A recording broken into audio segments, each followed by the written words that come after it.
हरे कृष्ण हरि बोल। तो आमर प्रसंग थिला ए जगह रे कि कली जुगे नाम रूपे कृष्ण अवतार भगवान कली जुगे नाम रूपे अवतीर्ण होइछंती आउ नाम होते हय सर्व जगत उद्धार ए जगत रे उद्धार पाइबा हरिनाम समस्त सफिशिएंट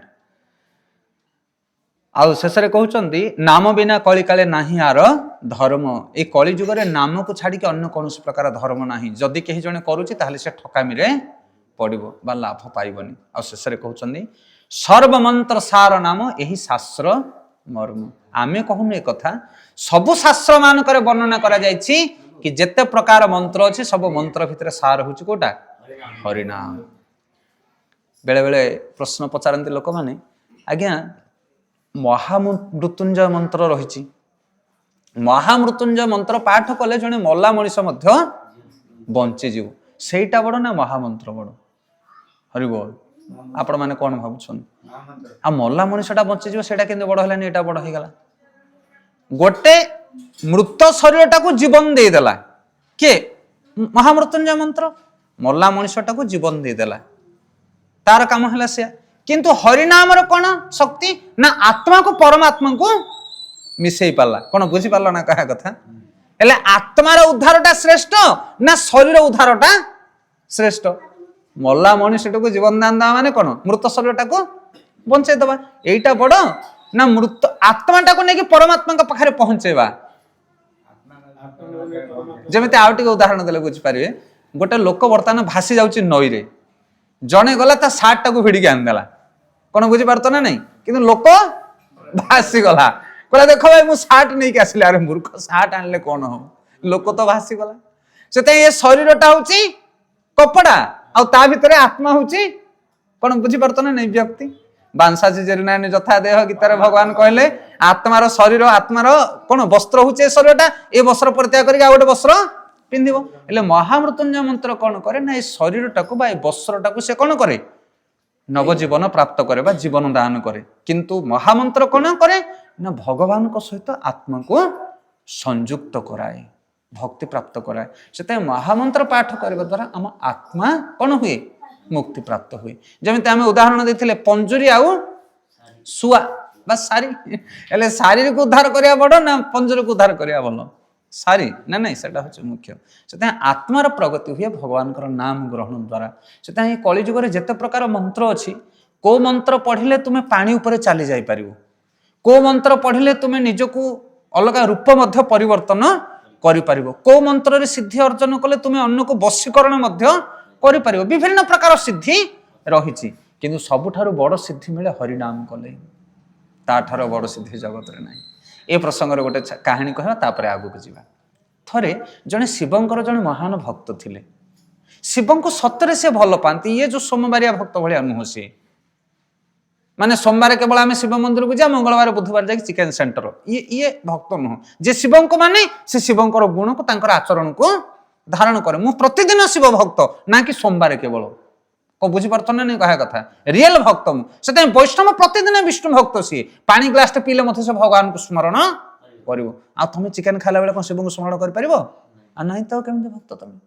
भक्त माने कौन मुझे आधीन मुझे सेवक तांको बिना मु किछि जानेनी सी हूँ रियल भक्त ये जुगर से भक्ति नहीं विष्णु भक्त माने से माने दिन राति दिवानिशी प्रति मुहूर्त से भगवान को स्मरण करुथांती तांको छड़ा तांको निर्देश बिना से बंची पारते नहीं से भली जने शिवंकर भक्त था महान भक्त आ शिवंक पाखरे सबले जाके निवेदन करे कहे प्रभु आपण तो भोला शंकर आपण कहा कथा न जानती मत तो देखुं केते दरिद्र रे मु दिन निर्वाह करुछि आ जेपर्यंत आपण न चाहिचंदी से पर्यंत मते धन दरकार नहीं कारण आपण होचन मोर प्रभु आपण जदि इच्छा करियो मत दबाकू ताहले मु नेबी आपण जे पर्यंत इच्छा नाही मु से पर्यंत आपण को मागिबी नाही कारण मोर कोन दरकार आपण को जणा रियल भक्त माने एमती सबले निवेदन करबे से दिन शिव कहले देख तोर भी दरिद्रता मु बहुत देखुची किंतु तो दरिद्रता ऊपर मोर भारी आज इच्छा होची दबा पई किंतु मु तते देबिनी तू गोटे काम कर जाके पहुंची जा वृंदावन रे आपण जदि जिवे जमुना नदी कूल गोटे मंदिर अच्छी गोटे छोटिया पहाड़ उपरे से हूँ मदन मोहन मंदिर नाली पत्थर एमती उच्च गम्बुज भलिया मंदिर मदन मोहन मंदिर आउ सेठी जने वैष्णव रहते ना हूँ सनातन गोस्वामी चैतन्य महाप्रभुंकर शिष्य तो शिव कौन कहले भक्त को कहले जाकि सनातन गोस्वामी रहउछंती कोठी वृंदावन ले आ तांको पाखु जीव जहा मागिबो से तुमको देबे मु कहिछि बोली जाकि तांको कहबो एले ये सेटु चलले जाकि पहुंचले आश्रम ऊपर चढ़ी गले गला आसिक बहुत बड़ मंदिर ता भितर सनातन गोस्वामी अछंती गोस्वामी लोक माने भगवान भजन कीर्तन करी मधुकरी करी तांको दिन अतिबाहित हुए भगवान नाम जप करती ये जितेबाला वैष्णव जने देखिले जहा को भी पाछोटी नेले आदर रे कारण अभ्यागत जी भी मठ को आश्रम को आसती प्रणाम करके स्वागत करवा दरकार सनातन गोस्वामी नहीं बसेले उपवीत देखिले ब्राह्मण बोली चिन्हले कहले हे ब्राह्मण देवता आपण एत पंथ श्रांत कर मो पाख आसनी मोर अहोभाग्य बसेले सेवा सत्कार कले देख वैष्णवर गुण से क्या केबे हतादर करिवो नहीं समस्त को सम्मान दब कारण समस्त हृदय भगवान निहित अच्छा तापर सनातन गोस्वामी चर्चा कले पणा पानी जहाँ किसी देले कहले कौन है आप कौन आसन ना मत भगवान शिव पठे तुम ना यह भाग्यर कथा मु कौन सेवा करी आपणकर ना शिव कहते कि मु जहाँ मागिबी तुम मत दब ना हाँ कह आम चेष्टा करवा शिव जदि पठे कौन तुम दरकार कह हेले ये लोकटी विचार कर कौन मागिबी मुझे जमी मो जीवन अभाव रहा हरिबोल आपण मानक जदि कह आपण मैंने कौन मागुंट मागंतु आज आपण मानक आम दबा जमी आपण अभाव रही कौन मागे कह से श्रिया चंडालुनी लक्ष्मी की मागिला भाया गोगोष्ठ दबु मोर लक्षे गाई कूल को दबु मोर 10टा पुत्र मागी नथिला कि से कौन कौन सब से लंबा लिस्ट कला एत मागी हेनी कौन गोटे सर्टकट मागे जमी के सर ना विचार करी से व्यक्ति जन को मागिला कहला गोटे पारसमणि दरकार कौन दरकार कौन तार अर्थ जान ना पारसमणि अर्थ हूँ या स्पर्शमणि भी कहती जेकोसी वस्तु जब स्पर्शमणि के लगेदेव से सुनार परिवर्तन हो तार गुण या स्पर्शमणि बोली कह जाए कहले स्पर्शमणि जदि मुझे गोटे पाईगली ताहले जेतले मोर अभाव पड़े मु कौन हेले दिरे छुआईदेवी सुना होगा कौन बुझीपार ना नहीं आ जीवन अभाव रही सनातन गोस्वामी कहले कौन दरकार ना गोटे स्पर्शमणि जदि थी बोले दब ना ओ यही जिनसटा ये से अलिया गदार कर अलिया गदरे स्पर्शमणि ना जाऊ ना से पत्र जाक जो पड़ी झाटे की पकई गोटे खाल से आड़ी दियो ता भितर थी गोटे स्पर्शमणि नहीं जाओ तापर सतु सत ये लोक जाकि अलिया गदारू जमती सब सुखिला पत्र आड़ेला ता भितर गोटे पड़ी मणि कहले काम करो ना देखो ना 2-4टा पत्थर को से छुईदे सागे सागे सब सुना होगा से पर्श मणि सहित से सुना को सब गंठिली कले किए ये शिव भक्त जो जाते तापर दैवत वैष्णव संग कले तो हृदय परिवर्तन हुए साक्षात पवित्र करो यही तुम्हार गुण सनातन गोस्वामी जो नम्र व्यवहार भद्र आचरण देखिक हृदय बहुत विगलित होता आते से गंठिली करके फेरिकी आसुले से बाटर चिंता कर अरे ये बाबाजी जदि पारसमणि की अलिया गदारे पकई ताहले तार गंभीरा भितर से कौन न रखि थो ट्रेजरी कौन बुझीपार तो ना नहीं भगवान कृपा क्या मुंडे कौन जुटाती कहले ना मुझी पचारि तुम गंठिली तुम कौन रखिच अलिया गदारे पकड़ पारसमणि तापर आउ थे फेरी गले कहले सनातन गोस्वामी क्षमा करे ना हाँ कह आउ थे आसीगला आप कौन दरकार किसी असुविधा है कि मणि ना ना मणि ठीक अच्छे ना आउ कौन दरकार ना नहीं गोटे प्रश्न ना हाँ पचार जहाँ डाउट अच्छे तुम ना अच्छा आप अलिया गदारे स्पर्शमणि पकई ताहले आपण भितर आपणकर जो ट्रेजरी हाउस रे कौन रखिछन्ती लुचेकी सिंधुक ना अच्छी मु अमूल्य रत्न पाइछि बोले ए जाक सब बाहर फिंगिछि ना 8 कोटी गुड़ार संपत्ति सी ताकू जी पाइजिवो ये पारसमणि की से फिंगी दब ना से मत दौन यहाँ कौन पाई दीच ना तुम मागिले सीना देवी तुम तो कह स्पर्शमणि मुझे स्पर्शमणि देली कौन बुझीपार ना नहीं दरकार कि सेटा ना हाँ दरकार ना ताले एटा को जमुना को फिंगी दियो हेले ये लोक कौन कले जमुना को फिंगी देले स्पर्शमणि हाथ पचारे कहले दियंतु तापर सनातन गोस्वामी कौन कले जानछ दरकार कि आपण मानू हरि बोल आपण मानू दरकार कि बाहर कले तांको ब्यागरु आमे भी धरिक बोलछु जे मागु छने आमे मध्य तांको दउछु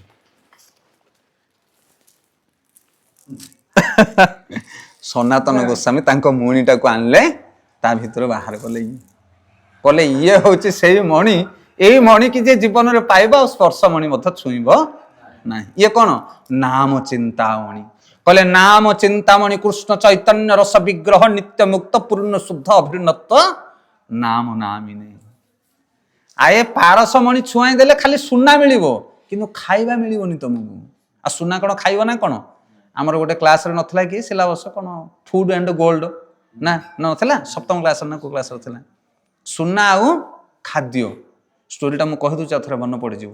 ସେ ଗୋଟେ ଲୋକ ଥିଲା, ଗୋଟେ ଲୋଭୀ ଲୋକ, ଭଗବାନଙ୍କୁ ପୂଜା କଲା। ଭଗବାନ ବାହାରି ଗଲେ, କହିଲେ କ'ଣ ଦରକାର ତମକୁ? ନା କ'ଣ ଦରକାର, ମୁଁ ଯାହା ଛୁଇଁବି ସବୁ ସୁନା ହେଇଯିବ। ତଥାସ୍ତୁ କହିକି ଭଗବାନ ଉଭାନ ହେଇଗଲେ। ଇଏ ଲୋକ ଘରୁ ଖୁସି ହେଇଗଲା। ଘରେ ଯାହା ଥିଲା କଂସା ବାସନ ତାଟିଆ ଟେବୁଲ ଚିଆରି ଖଟ ପଲଙ୍କ କାନ୍ଥ ବାଡ଼ ଚାଳ ଟିଣ ପାହାଚ ସବୁ ଛୁଇଁଗଲା। ଘର ଦ୍ୱାର ସବୁ ସୁନା ହେଇଗଲା। ସୁନା ଖଟ ଉପରେ ବସିଲା, ସୁନା ପଲଙ୍କରେ କହିଲା ମୋଠୁ ବଡ଼ କିଏ ଧନୀ ଅଛି। ତାର ଗୋଟେ ଝିଅଟେ ଥାଏ ଘରେ, କହିଲା ଝିଅ ଭୋକ ଲାଗିଲାଣି, ଟିକେ ରୁଟି ଡାଲମା ଟିକେ ଆଣିଦେ। ବର୍ତ୍ତମାନ ସେ ରୁଟି ଡାଲମା ମଧ୍ୟ ସୁନା ଥାଳିରେ ଧରିକି ଆସୁଛି। କିଏ? ଝିଅ। ତାପରେ ଯେତେବେଳେ ରୁଟି ଧରିଲା, ରୁଟି ବି ସୁନା, ଡାଲମା ଧରିଲା, ଡାଲମା ବି ସୁନା। ହରି ଭଲ। ପାଣି ଗ୍ଲାସ ଧରିଲା ପିଅ ବୋଲି, ସେ ଗ୍ଲାସ ବି ସୁନା, ପାଣି ମଧ୍ୟ ସୁନା। ବୁଢାର ନିଶା ଛାଡିଗଲା। କହିଲା ହେ ପ୍ରଭୁ କୋଉଠି ଅଛ, ଟିକେ ଗୁହାରି ଶୁଣ। ସେତେବେଳେ ଯେତିକି ବିକଳ ହେଇଥିଲା ଡବଲ ବିକଳରେ ଡାକିଲା। ପ୍ରଭୁ ଆସିଲେ, କହିଲେ କ'ଣ ହେଲା? ନା ଆଉ ମତେ ସୁନା ଦରକାର ନାହିଁ, ଆପଣଙ୍କର ବର ଆପଣ ନେଇଯାଆନ୍ତୁ, ମୁଁ ଯେମିତି ଅଛି ଭଲରେ ଅଛି। କ'ଣ ବୁଝିପାରୁଛ ନା ନାଇଁ? ସେଥିପାଇଁ ଆମେ ପାରସମଣି ଛୁଆଁକି ସିନା ସୁନା ତିଆରି କରିଦବା, କିନ୍ତୁ ଆମ ମନରେ ଯୋଉ ଅଶାନ୍ତି ଅଛି, ଯୋଉ କାମ କ୍ରୋଧ ଅଭିମାନ ରହିଛି, ସେଇଟାକୁ କିଏ ନଷ୍ଟ କରିବ? ସୁନା ପାଇଗଲେ କ'ଣ ନଷ୍ଟ ହେଇଯିବ କି? ସେଥିପାଇଁ ଇଏ ସନାତନ ଗୋସ୍ୱାମୀ କହିଲେ ଇଏ ହଉଛି ନାମ ଚିନ୍ତାମଣି। ଚିନ୍ତାମଣି ମାନେ ତମେ ଯାହା ଚିନ୍ତା କରିବ ତାହା ମିଳିବ। ପାରସମଣି ଧରିକି ଚିନ୍ତା କଲେ ସବୁ ମିଳିବନି। ଇଏ ପାରସମଣି, କିନ୍ତୁ ସେ କ'ଣ? ଚିନ୍ତାମଣି। କ'ଣ ବୁଝିପାରୁଛନ୍ ନା ଆଜ୍ଞା କହିବା କଥାଟାକୁ? ସେଥିପାଇଁ ଭଗବାନଙ୍କର ନାମ ଯେଉଁମାନେ ଶୁଦ୍ଧ ଭାବରେ ରଟନ କରନ୍ତି, ସେମାନେ ଯାହା ଇଚ୍ଛା କରନ୍ତି ଭଗବାନ ତାଙ୍କୁ ଦେଇ ଦିଅନ୍ତି। କାରଣ ଭଗବାନଙ୍କ ଦ୍ୱାରା କିଛି ଅସମ୍ଭବ ନୁହଁ। ଏ ପ୍ରସଙ୍ଗରେ ଅନେକ କଥା ରହିଛି, କିନ୍ତୁ ଆମେ ଯେତେବେଳେ ପ୍ରଥମେ ଭଗବାନଙ୍କର ନାମ ଜପ କରିବା ଆମକୁ ସବୁ ମିଳିବ ନାହିଁ। କାହିଁକି? କାରଣ ଆମେ ଅଯୋଗ୍ୟ। ଆମେ ମାଗୁ ମାଗୁ କ'ଣ ବି ମାଗିଦେବା। ସେଥିପାଇଁ ଯେତେବେଳେ ଜଣେ ହରିନାମ କରି କରି ଶୁଦ୍ଧ ହୁଏ, ପବିତ୍ର ହୁଏ, ସେତେବେଳେ ଯାଇକି ତାକୁ କ'ଣ ହୁଏ ନା ସବୁ ଜିନିଷ ସାଂସନ ମିଳେ। ତିନିଟା ନାମ ଅଛି, ଆମେ ଲାଷ୍ଟରେ କହିବା। ନାମ ଅପରାଧ, ନାମାଭାସ ଆଉ ଶୁଦ୍ଧ ନାମ। ନାମର ତିନୋଟି ସ୍ତର ରହିଛି। ଯେତେବେଳେ ଜଣେ ଶୁଦ୍ଧ ନାମ ଉଚ୍ଚାରଣ କରେ, ସେତେବେଳେ ଯାହା ଚିନ୍ତା କରେ ସେ ଭଗବାନ ତାକୁ ଫୁଲଫିଲ୍ କରନ୍ତି। ସେ ସ୍ତର ରହିଛି, ଆମେ ଲାଷ୍ଟକୁ ଆଲୋଚନା କରିବା। ସେଥିପାଇଁ ସନାତନ ଗୋସ୍ୱାମୀ କହିଲେ, ହେ ବ୍ରାହ୍ମଣ, ଯଦି ତୁମେ ପାରସମଣି ନେବା ପାଇଁ ଚାହୁଁଛ ନିଅ, ନହେଲେ ଇଏ ହରିନାମ ଯଦି ଗ୍ରହଣ କରିବ ତାହେଲେ ତୁମ ଜୀବନର ସବୁ ଆକାଂକ୍ଷା ଅଭିଳାଷ ପୂର୍ଣ୍ଣ ହେଇଯିବ। ଇଏ ଚିନ୍ତାମଣି, ନାମ ଚିନ୍ତାମଣି କୃଷ୍ଣ ଚୈତନ୍ୟ ରସ ବିଗ୍ରହ। ନା ତାହେଲେ ସେଇଟା ମତେ ଦିଅ। ହରିବୋଲ। ହେଲେ ଶିବ କ'ଣ ପାଇଁ ପଠେଇଥିଲେ ସେଇଠିକି? ତାର ଧନର ଅଭିଳାଷଟା ନଷ୍ଟ କରିବା ପାଇଁ। ଶିବ ଯଦି କହିଥାନ୍ତେ ତୁ ନେ ଜପମାଳ ଧରିକି ଜପ କରେ, ୟା ମନଟା ଟିକେ ଛୋଟ ହେଇଯାଇଥାନ୍ତା। ମୁଁ ଶିବଙ୍କୁ ଭଜିଲି, ମତେ ଗୋଟେ ଜପମାଳ ଦେଲେ। ସେଥିପାଇଁ ଉପଯୁକ୍ତ ଜାଗାକୁ ପଠେଇଦେବେ। ଘରେ ଯଦି ତମେ ପୁଅ କହିବ, ପୁଅ ଆରେ ତୁ ଟିକେ ଏଇସବୁ ଜିନିଷ ଖା ନା, ମିଠା ଫିଠା ଟିକେ ଛାଡେ। ନାଇଁ, ମିଠା ଛାଡ଼ିଦେବି, ମୋ ସାଙ୍ଗମାନେ ସବୁ ଖାଉଛନ୍ତି। ତାପରେ ମେଡିକାଲ ତାକୁ ଯେତେବେଳେ ନେବ, 4ଟା ଇଞ୍ଜେକ୍ସନ ଫୋଡ଼ିବ ଡକ୍ଟର, ତାପରେ କହିବ ମିଠା ଖାଇବୁନି ବୋଲି, ସେ କହିବ ଆଜ୍ଞା ଖାଇବିନି। ସେଥିପାଇଁ ଜାଗାକୁ ଯିବାକୁ ପଡିବ। ସେଥିପାଇଁ କିଏ କହିଲେ ନା ଶିବଜୀ ତାଙ୍କୁ ପଠେଇଥିଲେ ସନାତନ ଗୋସ୍ୱାମୀଙ୍କ ପାଖକୁ। ତ କହିବା ପ୍ରସଙ୍ଗ ହେଉଛି ଏହା କି ଭଗବାନଙ୍କର ନାମ ଯଦି ଆମେ ଶୁଦ୍ଧ ଭାବରେ ଗ୍ରହଣ କରିବା, ତାହେଲେ ତମ ହୃଦୟରେ କୌଣସି ଅଭିଳାଷ ରହିବ ନାହିଁ। ଯାହା ମିଳିଲା ସେଥିରେ ପରମ ସନ୍ତୁଷ୍ଟ ହେଇଯିବ ତମେ। ନାମର ଏତେ ଶକ୍ତି ଅଛି। ଆଉ ଯଦି ତମେ ଶୁଦ୍ଧ ନାମ ନ କରି ଭଗବାନଙ୍କୁ ମାଗିବ, ଭଗବାନ ମଧ୍ୟ ଦେବେ ନାହିଁ। କାରଣ ଆମ ଡିଜାୟାର ସବୁ ଅଯୋଗ୍ୟ ଡିଜାୟାର୍ସ ହବ। ଆ ବିଷୟରେ ଗୋଟେ କଥା କହୁ ଶୁଣୁ। ଗୋଟେ ବାଟୋଇ ଥରେ ରାସ୍ତାରେ ଯାଉଥାଏ, ଖରା ଦିନ ପ୍ରବଳ। ଗୋଟେ ବରଗଛ ଛାଇରେ ଯାଇକି ବସିଲା। କହିଲା ଓହୋ ସୁଲୁସୁଲିଆ ପବନ, ଥଣ୍ଡା ପବନ ହେଉଛି। ବସିଲା ଯେତେବେଳେ ବାଟୋଇ କହିଲା, ଯଦି ଗୋଟେ ଦୌଡ଼ିଆ ଖଟିଆ ଖଣ୍ଡେ ଏଠି ପଡ଼ିଥାନ୍ତା ବୋଲେ ଶୋଇଯାଆନ୍ତି ଟିକେ। ଭାଇ ସତକୁ ସତ ଶୂନ୍ୟରୁ ଗୋଟେ ଦୌଡ଼ିଆ ଖଟ ଆସିକି ପହଞ୍ଚିଗଲା। ଆଶ୍ଚର୍ଯ୍ୟ ହେଇଗଲା ବାଟୋଇ। କହିଲା କ'ଣ ଚିନ୍ତା କରୁ କରୁ ଦୌଡ଼ିଆ ଖଟ ଆସିଗଲା। ତାପରେ ସେ ଲମ୍ବା ହେଇକି ଶୋଇଗଲା। କହିଲା ମୁଣ୍ଡ ତଳେ ଯଦି ଗୋଟେ ଛୋଟିଆ ତକିଆ ଖଣ୍ଡେ ହୁଅନ୍ତା, ନିଦଟା ଆଉ ଟିକେ ଭଲ ହୁଅନ୍ତା। ଗୋଟେ ତକିଆ ସାଙ୍ଗେ ସାଙ୍ଗେ ପହଞ୍ଚିଗଲା। ହରିବୋଲ। କହିଲା ଏତା ତ ମିଳିଲା, ଯଦି ଗୋଟେ ସୁନ୍ଦର ରମଣୀ ଆସିକି ଗୋଡ଼ଟାକୁ ଟିକେ ମୋର ମଞ୍ଚାଳନ କରନ୍ତା, ଆହୁରି ଭଲ ନିଦ ହୁଅନ୍ତା। ସାଙ୍ଗେ ସାଙ୍ଗେ ଗୋଟେ ରମଣୀ ଆସିକି ପହଞ୍ଚିଗଲା। କ'ଣ ବୁଝିପାରୁଛ ନା ନାଇଁ? ଆଉ ପାଦ ତାଙ୍କର ମଞ୍ଚାଳନ କଲା। ବୁଢ଼ା ଏଇ ସମୟରେ ଚିନ୍ତା କରୁଛି, କହୁଛି ଆରେ ସବୁ ତ ମିଳିଲା, ଯଦି ବାଘ ଆସିବ। ଆଉ ସତକୁ ସତ ବାଘ ମଧ୍ୟ ଆସିକି ପହଞ୍ଚିଗଲା। ତାପରେ କ'ଣ ହେଲା? ଆଉ ଆଗକୁ ଯିବାନି ଆମେ। ସେଥିପାଇଁ ଏ କଳି ଯୁଗର ମଣିଷକୁ ଯଦି ଭଗବାନ ପରମିଶନ ଦେଇ ତୁ ଯାହା ଖୋଜିବୁ ତାହା ମିଳିବ ବୋଲେ, ସେ ଲାଷ୍ଟଟାକୁ ମାଗିବ। କ'ଣ ବୁଝିପାରୁଛ ନା ନାଇଁ? ଏମିତି ଗୋଟେ ପ୍ରଭୁ ଅସ୍ତ୍ର ଦିଅ ଯେମିତି ଯାହାକୁ ମାରିବି ସିଏ ମରିଯିବ। ସେଥିପାଇଁ ଭଗବାନ ସେ ପରମିଶନ ଦେଇନାହାନ୍ତି। ସେଥିପାଇଁ ହୃଦୟ ଯେତେବେଳେ ଶୁଦ୍ଧ ହୁଏ, ପବିତ୍ର ହୁଏ, निष्कपट हृदय जे समस्त जीव मान को निजर सुहृद भली देखे सेतेबेले भगवान ताको परमिशन दियन्ते तू जहा चाहबु ताहा हब कारण भगवान को वर पाइबा एते सहज कथा नुह ये असुर मान वर नुहे से नाम हूँ चिंतामणि आउ से ब्राह्मण जनक भगवान नाम जप करी आसी परवर्ती समय कह जाउछि कि हरिनाम जदि आम नबा ताहले केई भली नबा दरकार नाम एते शक्ति अच्छी कलिजुग हूँ जुग धर्म कलिजुग नाम ग्रहण कले समस्ते उद्धार पाई पारिबे आम पढ़िले ना 3-4टा पंक्ति ताहले नाम को आम केमिति नबा दरकार ना जमिति सेमिति नहीं जिबा ना तार विधान अच्छी विधान कौन शुणु कहले प्रभु कहे कहिलाम एही महामंत्र प्रभु कहे कहिलाम एही महामंत्र एहा लय गिया सबे करिया निर्बंध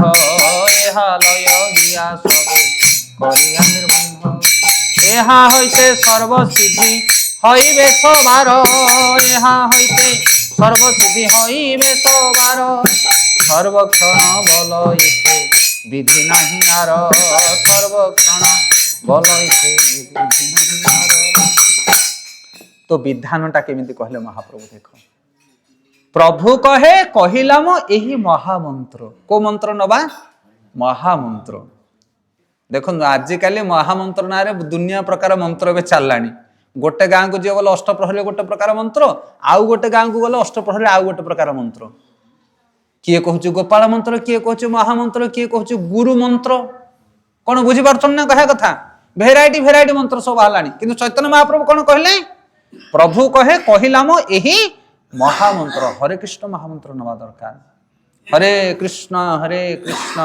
कृष्ण कृष्ण हरे हरे हरे राम राम राम हरे हरे यही मंत्रटा को आम समस्त नवा दरकार कारण कलिजुगर ब्रह्म तारक मंत्र हूँ हरिनाम महामंत्र 16 नाम 32 अक्षर पूरा क्लीयर भाव सब शास्त्र वर्णना करा जायछि मंत्र को एपट सेपट करनी मंत्र एपट सेपट कले फल ठीक मिल ना बैगण जगार जब तुम लेंबू लगे लंका लगे बोले बैगण फल कि आ जो मंजी पोत से फल फल ना से कलिजुग हरिनाम महामंत्र अन्य मंत्र जदि जप कर तार अन्य फल मिल किंतु ए मंत्र जप कले जो हृदय शुद्धिकरण हुए कृष्ण प्रीति लाभ हुए से जिनस तुमको प्राप्त हो ना तो से कहले प्रभु कहे कहिलाम एही महामंत्र एहा लय गिया सबे करिया निर्बंध अच्छा ये महामंत्र किए नब बुढ़ा हो गले नबा निश दाढ़ी पाची गले घरे बाहासा पिला माने हो गला पर अवसर नेला पर ना ना ना सबे सबे माने समस्ते आबाल वृद्ध वनिता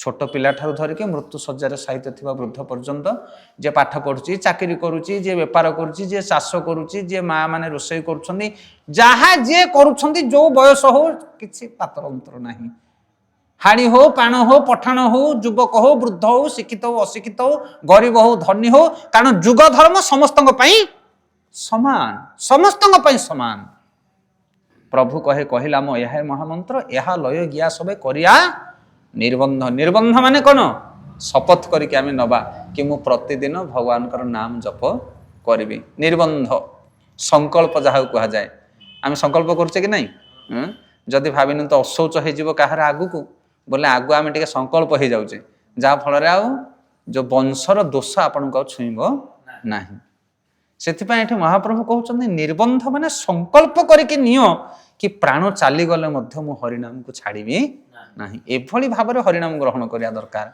ना कि लाइटली हाँ नहीं जा देखिया समय हेले टिके टिके करबा सेमती नुह कारण ये हूँ बहुत महत्वपूर्ण जिन जुग धर्म ये कलिजुगर आमको उद्धार करेंगे हरिनाम आम हृदय को परिवर्तन कर बहुत सिंसियरली आमको हरिनाम नवा दरकार महाप्रभु कहले यह लय गिया सबे करिया निर्बंध से आम मैंने कौन करुचु आम भी जपमाल रखीचु प्रतिदिन आम ए 16 माला जप करुचु 16 माला जप करने 2 घंटा लगे किंतु प्रथम दिन आपण मैंने 16 माला करें ना प्रथम गोटे गोटे माल करेंगे प्रतिदिन ए 108 गेटी अच्छी शेष में आम कहीदे आपण मानक ए 108टा मणि अच्छा गोटे मणि की धरवे गोटे थर महामंत्र उच्चारण करेंगे द्वितीय मणि की धरवे आउ गोटे थर महामंत्र उच्चारण करेंगे एभली भाव में गोटे थर माल संपूर्ण होगला 108 होगला गोटे माल करंतु 10-15 मिनिट लगे मात्र प्रथमे 10 मिनिट लगे धीरे धीरे 5 मिनिट 6 मिनिट भितर गोटे माल हम अभ्यास हो गले आमको भगवान 24 घंटा देइछन्ती आम कौन 5 मिनिट भगवान को दे परिबानी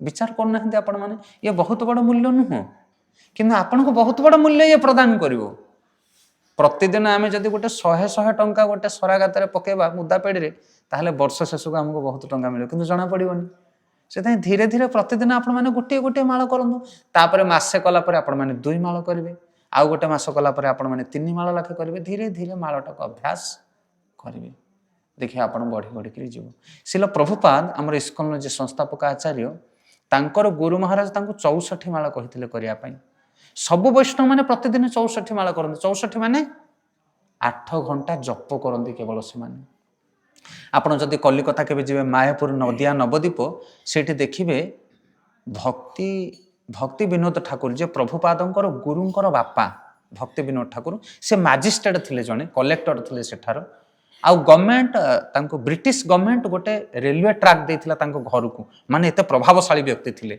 से जने वैष्णव थिले आउ से प्रतिदिन 64 माळ जप करंती ए सॉरी ए हां 64 माळ माने 8 घंटा जप करिवे ता सहित तांकर कलेक्टर काम सब किछि करंती तांकर 10टा पुओ माने विचार करंतु 10टा पुओ तांकर चाकरी जीवन हेई कि सब काम करके मध्य प्रतिदिन 64 माळ जप करंती आ ता भितर भक्ति विनोद ठाकुर जति गीत लिखिछन्ती वैष्णव गीत जने जीवनटा को पढले भी सारी परिबोनी आपण कहू एते समय कोठ आसे आम पाखरे भी सेतिकी समय अछि किंतु आमी से समय को बर्बाद कर दूचे आपण आज दिनटा समस्ते आजिर दिन रे आपण विचार करंतु आज आपण कोन करूछन्ती कहले देखिया समस्त निज को पचार आज सकाल ठारू राति 9टा बे हेलानी 8टा हेलानी आज सकाल 8 ठारू राति 8 पर्यंत मु कोन करूछि कोन करछे हां जाईथिले टिके संतोषपुर केते समय गला आधा घंटा 45 मिनिट आउ कोन करछो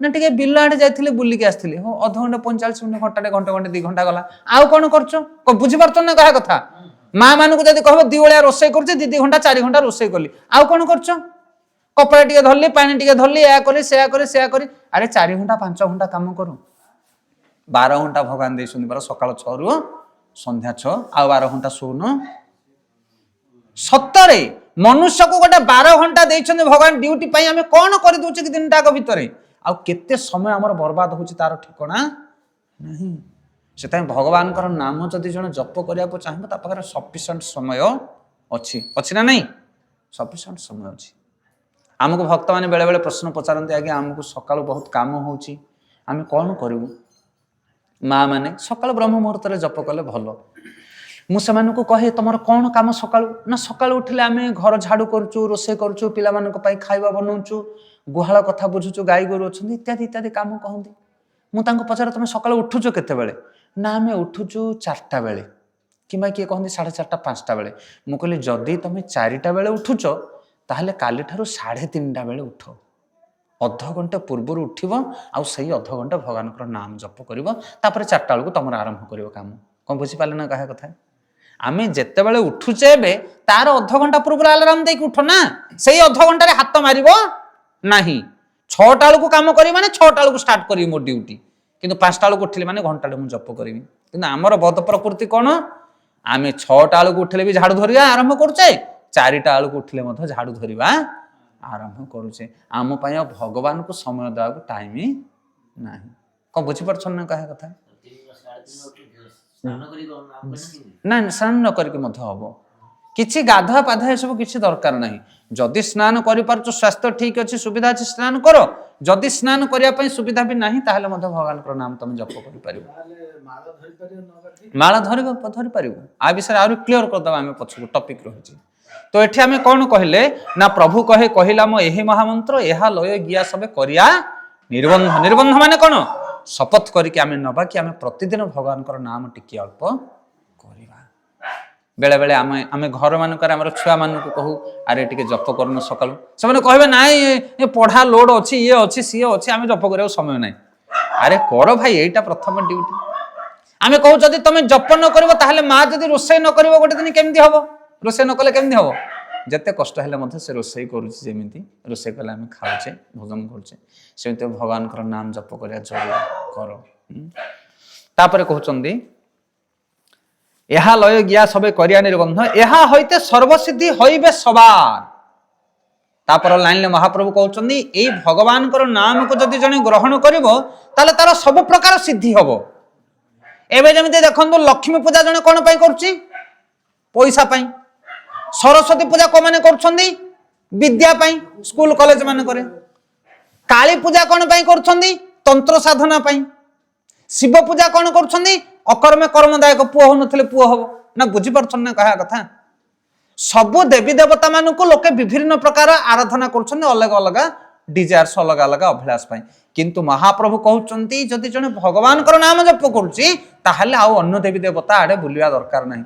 ସର୍ବସିଦ୍ଧି ତମର ଯାହା ଦରକାର ହରିନାମ ତମକୁ ଦବ। କାରଣ ଭଗବତ ଗୀତାରେ ଭଗବାନ କହୁଛନ୍ତି ଯୋଉମାନଙ୍କର ବୁଦ୍ଧି ଅଳପ ସେମାନେ ଅନ୍ୟ ଦେବୀ ଦେବତା ମାନଙ୍କ ପାଖକୁ ଯାଆନ୍ତି। ତମେ ଯାହାକୁ ଦୀପ ଲଗାଇବ ସେଇ ଦୀପ ମୋ ପାଖରେ ଜଳିବ। କାରଣ ଏଇ ଜଗତରେ କୋଉ ଦେବାଦେବୀ ତମକୁ ବର ଦେଇପାରିବେ ନାହିଁ। ଆମର ଓଡ଼ିଆ ଭଜନ ନଥିଲା ଜାଳିଦେଲି ସଞ୍ଜବତିଲ ତୁଳସୀ ଚଉରା ମୂଳେ। କ'ଣ ସେଟା ଭଜନଟା ମୋର ମନେ ପଡୁନି। ଯିଏ ଯୋଉଠି ଦୀପ ଜାଳିଲେ ମଧ୍ୟ ସବୁ ତୁମ ପାଖରେ ଜଳେ, ଗୋଟେ ପନ୍ଥୀ ତାର ଥାଏ। ଗୀତାରେ ଭଗବାନ ସେ କଥା କହୁଛନ୍ତି ଯେ ଅପି ଅନ୍ୟ ଦେବତା ଭକ୍ତ୍ୟା ଯଜନ୍ତ ଶ୍ରଦ୍ଧାୟ ନିତ୍ୱା ते अपि मामिभ्य कन्तये यजन्ति अविधि पूर्वकं। हे कुंती पुत्र जदि जणे किए अन्य देवी देवता मानक श्रद्धारे पूजा करे ताहले से मते ही इनडायरेक्टली पूजा करे बा अविधि पूर्वक। अविधि माने कोन? Wrong way. ताले राइट वे कोन? ना जणे सीधा सळख मते पूजा करू। तमे अन्य देवी देवता को पूजा कले मध्य फल मोठु मिलिबो। कारण दबा वाला मु का पाखरे किछ अकाउंट नाही, मो अकाउंट समस्त ट्रांसफर हम से बुद्धिमान सीए जी आसिक सीधा सड़क मोर सेवा कर। कौन बुझीपार ना कहा कथा? तो ये मुझे कथा कहूली कि जड़े जदि भगवान नाम को सठिक भाव में ग्रहण करने आड़े कुआड़े बुलवा दरकार ना। आम से कहू मनुष्य मात्र के जड़े एकादशी व्रत पालन करने दरकार। एकादशी हूँ विष्णु उपवास। जमी देवता मान भर विष्णु एवं नर मान भितर नरपति, जाति मान भितर ब्राह्मण श्रेष्ठ, सेमिति उपवास भितर एकादशी हूँ श्रेष्ठ। एकादशी जड़े जड़े करुच्चे अन्य उपवास करने दरकार ना। से विष्णु भजन जदि जड़े करुच्चे अन्य भजन करने दरकार ना। किंतु एबे जमी माली महापात्र लोक अच्छा से शिव पूजा करेंगे ना? कौन शिव अपूजा रे? क्या घरे मंगला ठाकुराणी बुढ़ी माँ अच्छा से कौन पूजा करेंगे? आम घरे बापा माँ अच्छा वृद्ध बापा माँ कौन आम सेवा करवानी? सबू कर किंतु विष्णु आराधना कले सबू फल तुमको मिल। फलदाता होचंदी विष्णु। से कहले कहले यह होते सर्वसिद्धि होइबे सवा। समस्ते भगवान नाम नेले तांकर सिद्धि प्राप्त हो, अन्य कौन उपाय दरकार ना। ए प्रसंग रे गोटे छोटिया कथा कहबा आपण माने कहबे जो माने पाठ पढुछंती हेबे स्कूल कॉलेज जाउछंती से माने हरिनाम नबा कौन दरकार? एटा तो समय नुह। आ जे पाठ पढुछि से नै परिबोनी, जे चाकरी करूछि से नै परिबोनी, जे चाष करूछि से नै परिबोनी। नबो किए जार पार्टी खोलुनी बुढ़ा जे लंबा होगी शुई घरे हरिगल सी तो जमा नहीं पार। हाँ ना ना ये कहे आम पिला लोक आम कौन जप करू? सी चाकरी बाकरी चलती सी घर लोड बहुंट सी कौन जप कर? किए कर जप? जप समस्ते करवा दरकार। केमिति कहीं जप करवा दरकार? आमर शिक्षा गुरु जन अच्छा भगवान पंडित ब्रह्मचारी से गोटे स्कूल को थरे जाते उदाहरण कहते कहले दुई जन काठरिया जंगल को गले काठ आने अधाड़ुआ कुराड़ी नहीं, कारण कुराड़ी धार ना। दुई जन जाक जो गले गोटे लोक कौन कला पशिगला अधाड़ुआ कुराड़ी धरिक जंगल भितर, आउ जड़े बसिकी धार कला अध घंटे घषिला पकईकी कहला रे कौन समय है घसुच से कुराड़ी की चल मु पलि ना तू जा मुझे ना। ये घसी घसिकी अध घंटा पर कुराड़ी की धार कड़ी गला बेले सी अधाड़ुआ कुराड़ी धरिक खाली हाणुची गछ किंतु गोटे गछ भी हाणी तार हाथ सबू फटका हो गला। ये धाड़ुआ कुराड़ी नेला फटाफट गोटे गछ हाणिकी लोड कला तार एवं ताको मध्य जाइकी हेल्प कला। कौन बुझीपारे कहानी? से धाड़ुआ कुराड़ी माने मन जार भगवान भजन करके तीव्र हो जाए ना, सूक्ष्म हो जाए ना, सी नाम जप माने पाठ पढ़ले भी भल पाठ पढ़िबो, रोषेई कले भी भल रोषेई करिवो, चाकरी करू जहा करू करू। मन जार सीधा तार काम सबू सीधा, आ मन जार तेढ़ा तार सबू काम मध्य तेढ़ा। से भगवान नाम जी जप कर मनटा सीधा हो कामटा ना। बुझीपार ना कहा कथा? से कहले यह होते सर्वसिद्धि होइबे सवा। सर्वक्षण बल इथे विधि नाही ଆର୍ ଯୋଉଟା ଆଜ୍ଞା ଆମକୁ କହୁଥିଲେ, ଆପଣମାନେ ବି ପଚାରୁଥିଲେ ନ ଗାଧେଇକି ସ୍ନାନ କରିହବ କି? ଏଇ ପନ୍ଥିରେ କ'ଣ କହୁଛନ୍ତି ମହାପ୍ରଭୁ? କହିଲେ ସର୍ବକ୍ଷଣ। ସର୍ବକ୍ଷଣ ମାନେ କ'ଣ? ଖାଇତେ ଶୋଇତେ ସବୁ ସମୟରେ। ବଲ ଇଥେ ବିଧି ନାହିଁ ଆର୍, ୟାକୁ ଜପ କରିବାକୁ କିଛି ବିଧି ନାହିଁ। ସେଥିପାଇଁ ମୁଁ ପ୍ରଥମରୁ କ'ଣ କହିଥିଲି, ଏଇ ଯୋଉ ଦୁନିଆ ପ୍ରକାର କୋଶ୍ଚିନ୍ ଆସୁଛି ନା ହରିନାମ ବିଷୟରେ, ସବୁ କ୍ଲିୟର ହେଇଯିବ ଯଦି ଜଣେ ଏ କ୍ଲାସଟାକୁ ସଠିକ ଭାବରେ ଶୁଣିବ। କେତେ ସୁନ୍ଦର ସୁନ୍ଦର ପନ୍ଥି। ଦିଟା ଭଜନ ଆମେ ଗାଇଲେ, 4 ଧାଡ଼ି 8 ଧାଡ଼ି, ଗୋଟିଏ ଗୋଟିଏ ଧାଡ଼ିରେ ଗୋଟେ ଗୋଟେ ପୁରା ଡାଉଟ୍ସ କ୍ଲିୟର। ଦେଖନ୍ତୁ, କହିଲେ କଳିଯୁଗେ ନାମ ରୂପେ କୃଷ୍ଣ ଅବତାର। କଳିଯୁଗରେ ଭଗବାନ ନାମ ରୂପରେ ଆସିଛନ୍ତି। ନାମ ହଇତେ ହଏ ସର୍ବ ଜଗତ ଉଦ୍ଧାର। ଜଗତର ଉଦ୍ଧାର ପାଇଁ ହରିନାମ କେବଳ ଗୋଟିଏ ମାତ୍ର ଉପାୟ। ନାମ ବିନା କଳିକାଳେ ନାହିଁ ଆର ଧର୍ମ। କଳିଯୁଗରେ ନାମ ବିନା ଅଲଗା ଧର୍ମ ନାହିଁ। ସର୍ବଶାସ୍ତ୍ର ସାର ନାମ, ଏହି ଶାସ୍ତ୍ର ମର୍ମ। ଭଗବାନଙ୍କର ନାମଟା ହେଉଛି ସବୁ ନାମ ଭିତରେ ଶ୍ରେଷ୍ଠ, ଆଉ ଏଇଟା ହେଉଛି ଶାସ୍ତ୍ରର ମର୍ମ। ତାପରେ ଧାଡ଼ିରେ କହିଲେ ପ୍ରଭୁ କହେ କହିଲା ମୁଁ ଏହି ମହାମନ୍ତ୍ର। ଭଗବାନଙ୍କର ନାମ ବୋଲି କହିକି ଅଲଗା ମନ୍ତ୍ର ଜପ କଲେ ହବ ନା, କେବଳ ମହାମନ୍ତ୍ର ଦରକାର। ତାପରେ କହିଲେ ଏହା ଲୟ ଗିଆ ସବେ କରିବା ନିର୍ବନ୍ଧ। ସମସ୍ତେ ହରିନାମ ନେଇପାରିବେ, ଆଉ କେମିତି ନେବେ? ନିଷ୍ଠାର ସହିତ ଶପଥ କରିକି ବରଣ କରିବା ଦରକାର। ତାପରେ କହିଲେ ଏହା ହଇତେ ସର୍ବସିଦ୍ଧି ହଇବେ ସବାର। ସମସ୍ତେ ଭଗବାନଙ୍କର ନାମ ନେଇପାରିବେ, ଯିଏ ହରିନାମ ନେବ ତାର ଉଦ୍ଧାର ହବ। ଆଉ ଶେଷରେ କହିଲେ ସର୍ବକ୍ଷଣ ବଲ ଇଥେ ବିଧି ନାହିଁ ଆର୍। ଜଣେ ଭଗବାନଙ୍କର ନାମ ସବୁବେଳେ ନେଇପାରିବ।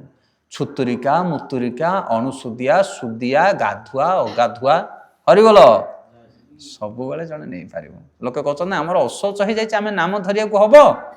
ହବ ଆଜ୍ଞା, ହବ। ମଲା ମଣିଷକୁ କାନ୍ଧରେ ପକେଇ ରାମ ନାମ ସତ୍ୟ ହେ ହରିନାମ ସତ୍ୟ ହେ କହୁଛ ନା ନାଇଁ? କହୁଛଟି? ଏବେ କେମିତି ନାମ ଅଶୁଦ୍ଧ ହେଇଗଲା ତମ ପାଟିରେ? ଇଏ ସବୁ ଲୋକ କଥା। ଯାହାର ନାମ ନେବାକୁ ଇଚ୍ଛା ନଥିବ ସିଏ ଅଳୁସ୍ୱାମୀ କରିକି ଏଇ କଥା କହିବ। ବଞ୍ଚିତ। ସେଥିପାଇଁ ପ୍ରକୃତରେ ହରିନାମ କେବେ ଅଶୁଦ୍ଧ ହୁଏ ନା।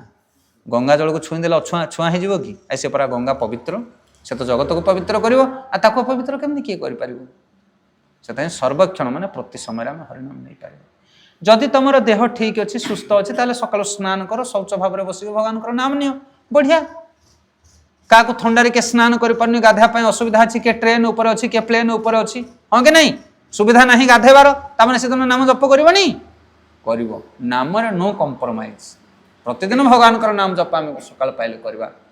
ଗାଧୁଆ ଆଗାଧୁଆ କିଛି ନାହିଁ, ଛୁଆଁ ଛତ୍ରିକା ମୁତ୍ରିକା ଅନୁସୁଦିଆ କିଛି ନାହିଁ। ଇଏ ଜପମାଳରେ ଛୁଆଁ ଲାଗିଯିବନି ଆଜ୍ଞା। କ'ଣ ବୁଝିପାରୁଛ ନା ନାଇଁ? ଜପମାଳକୁ ଧୋଇବା ଦରକାର ନାହିଁ, ଜପମାଳକୁ ଶୁଦ୍ଧ କରିବା ଦରକାର ନାହିଁ। ଇଏ ପୂର୍ଣ୍ଣ ପବିତ୍ର ଶୁଦ୍ଧ, ସବୁ ବସ୍ତୁ ଶୁଦ୍ଧ। ଆମେ ଶୁଦ୍ଧ ରହିଲେ ସବୁ ଶୁଦ୍ଧ। ସେଥିପାଇଁ ପ୍ରତିଦିନ ଭଗବାନଙ୍କର ନାମ ଜପ କର, ଅନୁସୁଦିଆ ହଉ ଛତୁରିକା ହଉ। ଲୋକେ ଦୁନିଆ ପ୍ରଶ୍ନ ପଚାରେ, ମୁଁ ସେଥିପାଇଁ ପ୍ରଥମରୁ କହିଛି ଆପଣମାନଙ୍କୁ, ଆପଣ ଯଦି ହିରୋ ହୋଣ୍ଡା କମ୍ପାନୀ ବିଷୟରେ ଜାଣିଛନ୍ତି ତାହେଲେ କମ୍ପାନୀକି ଫଲୋ କର। ଅଲଗା କମ୍ପାନୀକି ଯଦି ପଚାରିବ ତାହେଲେ ସେମାନେ ସବୁ ରଙ୍ଗ ଆନ୍ସର ଦେବେ। ସେଇମାନେ ତୁମକୁ ହରିନାମ ବିଷୟରେ ଆଡୁ ସାଡୁ କହିବେ ଯୋଉମାନେ କେବେ ନାମ ଜପ କରୁ ନଥିବେ। ଯିଏ କରୁଥିବ ସେ କେବେ କଥା କହିବ ନାହିଁ। ଆଉ ତମେ ସେମାନଙ୍କ କଥା କାହିଁ ଶୁଣିବ କି? ଯେ ଯିଏ ତମକୁ କହିବ ହରିନାମ ବିଷୟରେ, ଆରେ ଜପ କ'ଣ କରୁଛୁ, ଏହା କ'ଣ କରୁଛୁ, ସେୟା କ'ଣ କରୁଛୁ, ତମେ କରୁଛ କି? ନା ମୁଁ କରୁନି, ତାହେଲେ ତମେ ଚୁପ୍ ରୁହ। ଯିଏ ଜପ କରୁଛନ୍ତି ଆମକୁ ସେମାନେ କହିଛନ୍ତି, ତାର ବିଧି ବତେଇଛନ୍ତି, ଆମେ ସେ ଅନୁସାରେ କରୁଛେ। ହରେ କୃଷ୍ଣ କୃଷ୍ଣ କୃଷ୍ଣ ହରେ ହରେ, ହରେ ରାମ ରାମ ରାମ ହରେ ହରେ। ତ ଶେଷରେ ଆମେ ନିର୍ଯାସ ଦବା ଆଉ 5 ମିନିଟ୍ 7 ମିନିଟ୍ ଭିତରେ କି ଭଗବାନଙ୍କର ନାମ ହେଉଛି ସର୍ବଶକ୍ତିମାନ, କଳିଯୁଗର ଯୁଗ ଧର୍ମ। ହରିନାମକୁ ଗ୍ରହଣ କଲେ ତାର ସମସ୍ତ ପ୍ରକାର ବାଞ୍ଛା ପୂର୍ଣ୍ଣ ହୁଏ, ଆଉ ଅଲଗା କିଛି ଦରକାର ନାହିଁ। ତାହେଲେ ଆମେ ହରିନାମ ନେଉଛେ, ଆମକୁ ଫଳବତୀ ହଉନି କାହିଁକି? ଏଇଟା ହେଉଛି ବଡ଼ ଜଟିଳ ପ୍ରଶ୍ନ। କାରଣ ଗାଁ ଗହଳିରେ ଲୋକେ କହୁଛନ୍ତି ହଏ ହରିନାମ ନ ନେଉଥିବା ଲୋକ ଆହୁରି ଭଦ୍ର ବ୍ୟବହାର କରୁଛି, ଇଏ ଯୋଉରା ହରିନାମ କୀର୍ତ୍ତନ କରୁଛନ୍ତି ସେମାନଙ୍କର ଭାଷା ସହିବନି। କ'ଣ ବୁଝିପାରୁଛ ନା କହିବା କଥା? ସେମାନଙ୍କର ବେଶୀ କୁଟ କାପଟ୍ୟ, ଆମ ପାଟି ତାଙ୍କ ପାଟି, ଏଠିକି ଯାଆନା ସେଠିକି ଯାଆନା, ଦୁନିଆ ଧନ୍ଦା। ଆମେ ଗୋଟେ ଗୋଟେ ଗାଁକୁ ଯାଉଛୁ, ଏପଟେ ଗୋଟେ ଦଳ ସଂକୀର୍ତ୍ତନିଆ, ସେପଟେ ଗୋଟେ ଦଳ ସଂକୀର୍ତ୍ତନିଆ। ସେମାନେ ଆଙ୍କ ପାଖକୁ ଯିବେନି, ଏକେ ତାଙ୍କ ପାଖକୁ ଯିବନି। ଆରେ ସଂକୀର୍ତ୍ତନ ମାନେ ତ ସମସ୍ତେ ସାମୂହିକ ଭାବରେ କରିବା କଥା, ଇଏ କ'ଣ ଭେଦ ବିଭେଦ କ'ଣ? ହେଲେ ଅନେକ ଲୋକ ପଚାରନ୍ତି ହରିନାମ ସଂକୀର୍ତ୍ତନ କଲେ ଯଦି ହୃଦୟ ଶୁଦ୍ଧିକରଣ ହେଇଯାଏ, ତାହେଲେ ଇଏ ସଂକୀର୍ତ୍ତନ କରୁଥିବା ଲୋକମାନେ କୀର୍ତ୍ତନିଆ ମାନଙ୍କର ହୃଦୟ କାହିଁକି ଶୁଦ୍ଧ ହଉନି? ଇଏ ତ ବୁଢା ହେଇଗଲେଣି ହରିନାମ କୀର୍ତ୍ତନ କରି କରି, ଆଙ୍କ ଉପରେ ହରିନାମର ଫଳ କାହିଁକି ପଡୁନି? ୟାର ଉତ୍ତର ବର୍ତ୍ତମାନ ଆପଣମାନେ ଧ୍ୟାନ ପୂର୍ବକ ଶୁଣନ୍ତୁ। କହିଲେ 3 ପ୍ରକାର ନାମ ରହିଛି। ଗୋଟେ ହେଲା ଅପରାଧ ଯୁକ୍ତ ନାମ, ଆଉ ଗୋଟେ ହେଲା ନାମ ଭାସ, ଆଉ ଗୋଟେ ହେଲା ଶୁଦ୍ଧ ନାମ। କ'ଣ ବୁଝିପାରିଲେ? ପ୍ରଥମେ ଯେତେବେଳେ ଜଣେ ଲୋକ ଭଗବାନଙ୍କର ନାମ ଜପ କରେ ବା जड़े लोक जितेबाला कहार निर्देश को पालन नक मन इच्छा नाम जप करे से अपराध स्तर में थाए। मेडिसिन निज इच्छा खाइला भाया मुझे थे पूर्वर उदाहरण देती मेडिसिन जड़े नहीं कि आसला सतोषपुर आसिक गाँव में पहुँचीगला पचारिक आसनी केमी खाइबू तापर सांग देखीदेला कहला कौन एपट सब ना मेडिसिन आनी पचार को मन ना मत कहूँ मुझे कहीदेवी केमी खाइबू तापर सी बुद्धि बतेदेला कहला ये जो बड़ सालसाटा देती खाଇବା पूर्व अधा पीदेबू खाई सारा पर अधा पीदेबू बुझीपार ना नहीं गोटे थर के सालसा सफा टर्निंग आ मेडिसिन ना 10टा टैबलेट देती खाଇବା पूर्व 5टा खाई सारे 5टा 5 5 10 आ ये कथा कौन सतोषपुर जो पचार से खाइला कौन है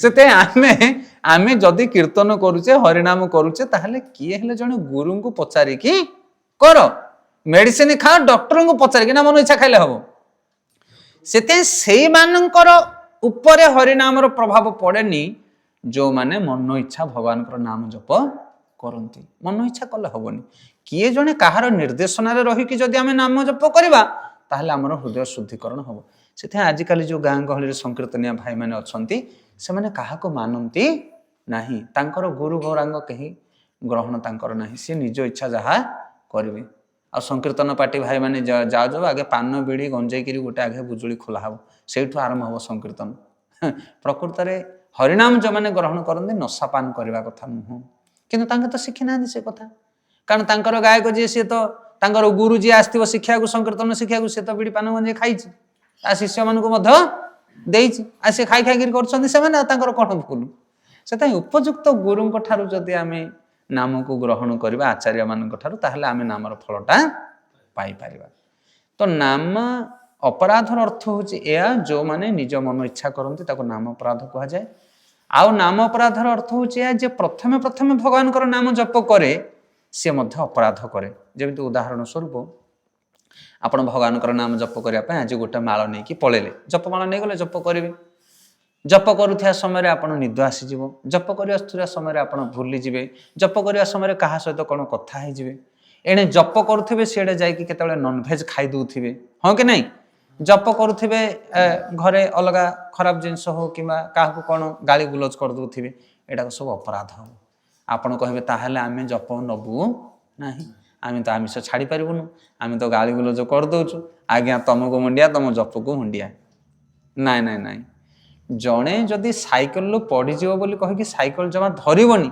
तार चलेब केमी सी कौन बुझीपार ना से साइकेल चलैयापाई हेले तुमको थरे दिथर पड़िया को पड़ो भूल नक कहीं ठीक करे रोसे करिया समय तरकारी पोड़ी भात जावा हो ना नहीं हाथ केतले गरम हो सब हम तापर धीरे धीरे अभ्यास हम से नाम अपराध स्तर हूँ कि प्रथमे जड़े लोक भगवान नाम जप कले ता द्वारा अनेक गुड़ी अपराध हुए आउ से अपराध करके जिते जड़े नाम ग्रहण करे सेते उन्नत फल मिले नहीं उन्नत फल माने कौन अच्छे उन्नत फल किंतु हरिनाम जप जदि जड़े करुचे ताको निश्चित लाभ मिलिबो उन्नत हो कि अउन्नत हो तार द्वितीय पॉइंट हूँ नाम अपराध पर नामाभास अजामिल वैष्णव गेलारे वैकुंठ गेला अजामिल को नामाभास फल मिलता है नामाभासटा कौन ना उदाहरण स्वरूप जमीती आपणकर मनकर बात्या आसीगला गंजाम बात्या आसीगला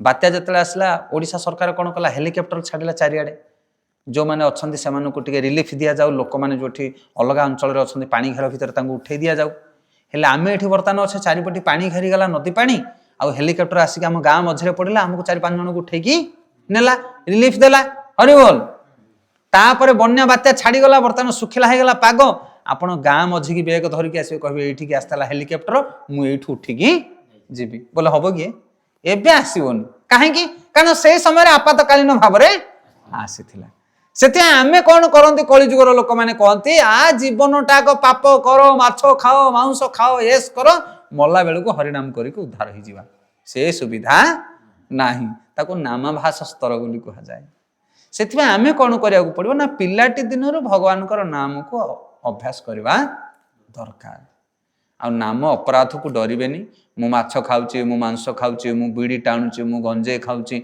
मु मद पीऊची मु केमिति हरिनाम करी अरे हरिनाम कर तुम्हें ମେଡିସିନ ଖାଇଲେ ଜ୍ୱର ଅଟୋମେଟିକାଲି ଛାଡ଼ିଯିବ।